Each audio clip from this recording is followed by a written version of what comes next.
Gas Aceh pe ijuk pe jicu abuk Jawa. Yang syarah mutuah hanya balongkeun kan. Gas Aceh nyan ijuk. Sojo awak alam negara. Amban pemimpin-pemimpin yang dalam negara yang juk. Pada ni nak cuba gas katanya. Kiban cara ni fikir orangnya apa? Kiban cara ijuk gas dalam bumi Aceh. Nya memang hana izin dari pemerintah Aceh. Memang hana izin dari pemerintah Aceh, pemimpin-pemimpin Aceh, dari gubernur sampai dewan, bupati, nya memang hana izin dari orangnya di Banjara. Inak cok gas Aceh. Sedangkan waktu dicok gas Aceh nya payah teken le. Payah pegat surat pernyataan dari Aceh bahwasannya nak setujuan dari Aceh untuk ditarik dari Aceh gasnya sampai Jawa ke dia. Yang kejil lagi komentarannya, waten tanya, pe ijo, pe icu buat Jawa gasnya. Ijo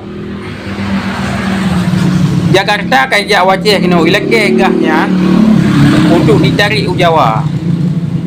Ya kan? Ilake gasnya buat Jawa, gas dari Aceh bagi tarik Jawa. Iban cara orangnya nya memang hana izin mi hana teken le orang dalam negara kan han ijo nya pasti na iteken ijo jadi orangnya orang negara ni PNO lagi muzakir mana berasa gubernur Aceh ya yang tanya je penonton gebegah katnya Acehnya je penonton gah kitanya kai ijo dia Jawa gebegah nampak. Sedangkan orangnya memang anak izin dari gubernur ni ki bancara yang cok gahnya. Nya lalu hirengka. Jadi katanya orang Aceh baik ibu bangai le. Yang pu bangai katanya ke orang dalam negara, pemimpin-pemimpin. Penguasa yang ada di Aceh dalam pemerintahan, orangnya yang pu bangai katanya orang Aceh. Iban cara orangnya ya cok gah dari Aceh memang hana izin dari pemimpin di Aceh. Hanji cok. Ini memang mekri hati cok gah katanya tak berontak lagi awal lah. Walaupun dipegah haram. Tak berontak aja. Kanya mana?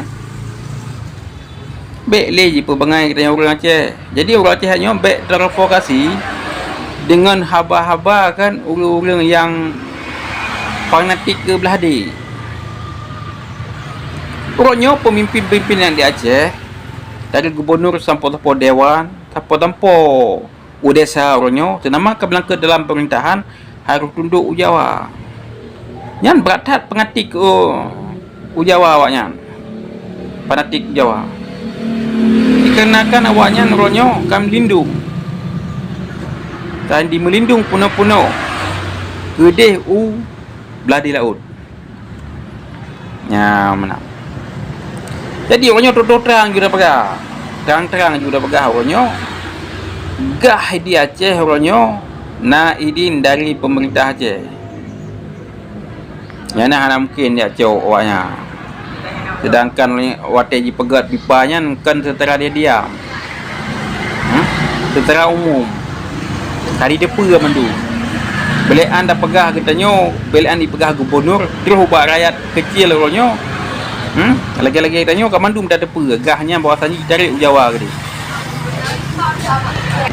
Ya memang orangnya gah Acehnya ni hana izin dari Jawa. Nak mereka ngejak molem ke dia. Hanya tapi prediksi long bah. Prediksi long bahawasanya gahnya na izin dari Aceh. Dari pemimpin yang ada Aceh. Kan tujuan lu yang finah pemimpin Aceh kan. Kan tujuan lu yang pubruk pemerintah Aceh kan. Tapi nya prediksi lu na sang izin dalam negara. Ya, na izin dalam negara. Nya mungkin Jakarta yang sung ya kena ya cok duit atas katanya.